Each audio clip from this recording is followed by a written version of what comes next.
આજરોજ ગોંડલ શહેર અને તાલુકા કોંગ્રેસ સમિતિ અને સામાન્ય જનતા દ્વારા ગોંડલ ડેપ્યુટી કલેક્ટર સાહેબશ્રીને એક આવેદન આપવામાં આવ્યું છે। આવેદનનો ઉદ્દેશ્ય એ છે કે થોડાક 2-4 દિવસ પહેલાં જિગ્નેશભાઈ મેવાણી દ્વારા એક મહિલાઓના રજૂઆતને પગલે પોલીસ સ્ટેશને જઈ અને રજૂઆત કરી હતી અને જે ગુજરાતમાં ખુલ્લેઆમ દારૂ ડ્રગ્સ બેફામ વેચાણ થઈ રહ્યું છે એના વિરોધમાં અમુક જે પોલીસ કર્મચારી જે હપ્તા લઈને આ બધું ચલાવે છે તેના વિરુદ્ધ એવું નિવેદન આપ્યું હતું કે તેમના પટ્ટા ઉતારી નાખવામાં આવશે। તે ફક્ત એવા કર્મચારીઓ માટે હતું કે જેઓ હપ્તા લઈને આ બધી દારૂ ડ્રગ્સ જેવી બધીને પ્રોત્સાહન આપે છે, જે ઈમાનદાર લોકો છે તેના માટે નહીં।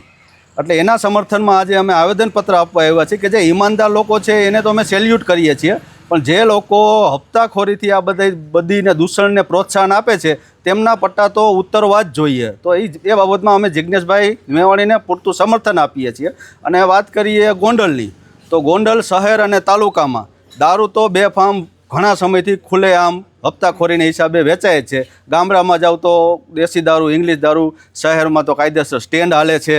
એ તો હતું જ, પણ નવીનમાં તો હવે તમને 5 મિનિટમાં ગોંડલમાં કોઈ પણ જગ્યાએ ડ્રગ્સ અને ગાંજાની પડીકી રાત્રે 11 વાગ્યા પછી અમુક જગ્યાઓ ગોંડલમાં એવી છે કે જ્યાં તમને ડ્રગ્સની સિગરેટો પણ મળી રહી છે, ગાંજાની પડીકી પણ મળી રહી છે અને ખુલ્લેઆમ મળે છે। અને આ પોલીસ તંત્રની જાણમાં જ છે, અવડું મોટું તંત્ર ચાલતું હોય બેફામ આ બધા ડ્રગ્સ દારૂ અને પોલીસને જાણ ન હોય એવું બને નહીં। એટલે અમારો વિરોધ એના વિરુદ્ધ છે કે જે લોકો હપ્તાખોરીથી આ લોકોને પ્રોત્સાહન આપે છે, વેચાણ માટેની મંજૂરી આપે છે।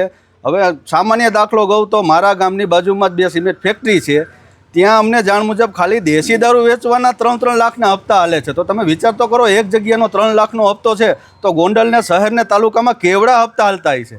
પછી તો કોઈ કંઈ કહેવાવાળું નથી અને સામાન્ય માણસ પીસાય છે એનું કોઈ સાંભળવાવાળું નથી। બુટલેગરોને પકડો તો બીજે દિવસે છૂટી જાય છે, પાછો ત્રીજે દિવસે પાછો દારૂનો ધંધો ચાલુ કરી દે છે।